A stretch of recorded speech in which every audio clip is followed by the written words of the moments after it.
이사야 27장의 말씀은 우상을 숭배하는 자들, 여호와 하나님을 공공연히 무시하고 우상을 두려워하며 그 앞에 있으면서도 두 마음을 품는 그런 자들에 대한 심판의 말씀입니다. 우상을 섬기는 그 일을 성경은 자주 음란히 우상을 섬긴다 이렇게 표현하고 있어요. 음란히 우상을 섬긴다. 이게 음행하는 일과 같은 선상에 놓고 또 그 행위를 비유적으로 얘기하고 있는 거죠. 예를 들면 아세라 목상이잖아요.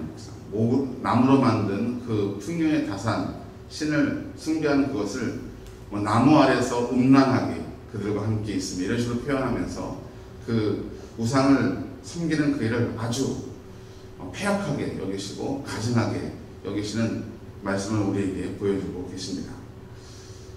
그런데도 이들은 자신들은 하나님을 믿는 하나님의 자녀들이라고 생각하면서도 한편으로는 어떤 존재가 부를 가져다 준다고 하면은 이제 6절에 보면은 예물을 그것들에게 드리고 또 사랑에서 침상으로 올라가고 또 자신의 집에 그 노량물 가운데 있는 것들 기념물 이렇게 표현하고 있잖아요. 이게 어떤 거냐면 일종의 부적 같은 거라고 이제 주석가들은 보고 있어요. 그게 행운을 가져다 주고 다산을 주는 어떤 상징물들을 조각한 것 아니면 부적 같은 걸 자기 그 문설주나 그 뒤에 놓는다고. 우리도 보면 옛날에 그 들어가는 주방에 이렇게 붙여놓잖아요. 그런 것처럼. 하나님을 믿는다고 하면서도 그 이 땅의 이방 신들이 줄 거라고 나에게 풍요와 경제적인 이익을 가져다 줄 거라고 생각하는 그것들을 같이 음란하게 이렇게 섬겼던 거예요. 그러나 하나님은 이것을 가장 싫어하시고 가증히 여기신다는 것을 우리는 깨달아야 합니다. 우리가 하나님 앞에 신앙생활 한다 이렇게 표현할 때는 어떤 거냐면 오직 하나님만 섬겨야 한다는 거예요. 하나님도 섬기고 새해 되면 토종 비결도 보러 가고 다른 데서 또 뭐 친구가 오라고 하면 한번 따라가 보기도 하고 타로 카드도 한번 뒤집어 보기도 하고 이런 생활을 하면 하나님께서 기뻐하시는 신앙생활이 절대 될 수 없다는 것입니다.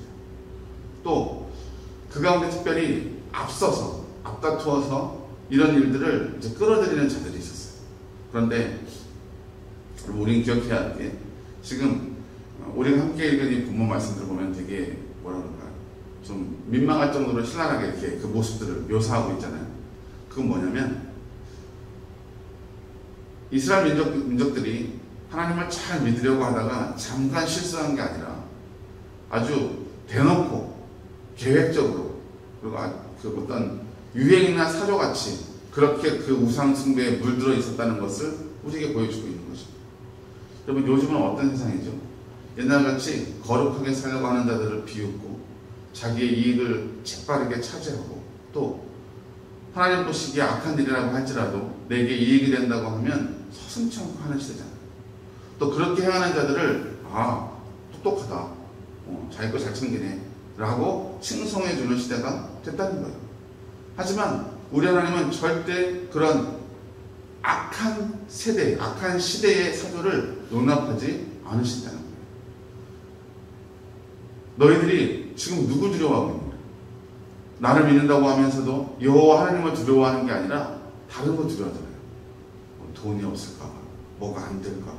하나님 안에 다른 것들을 두려워하면서 하나님을 뒷전으로 밀어버리고 세상적인 그 것들, 그 음란한 우상을 포함하는 것들이죠. 그런 것에 눈멀어서 그 앞에서는 전전긍긍하지만 정작 하나님은 두려워하지 않는 그런 모습을 우리에게 보여주고 있는 것입니다. 그러나 하나님께서는 만홀히 여김을 당하지 아니하신다. 그게 뭐예요? 누구도 하나님을 그런 식으로 무시하거나 모욕할 수 없다는 것입니다. 하나님이 사랑하시기 때문에 인내하고 기다리시는 거지 다른 이유가 있는 게 아니에요.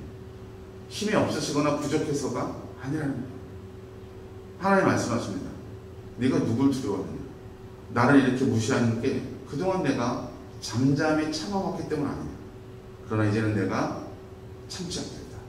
심판을 행하겠다 말씀하고 있는 것입니다. 그러나 악인들의 마음을 또 어떻게 비유하시냐면 흔들러져서 흙탕물이 잔뜩 올라온 바닷물 같다는 거예요. 평안이 없는 거죠.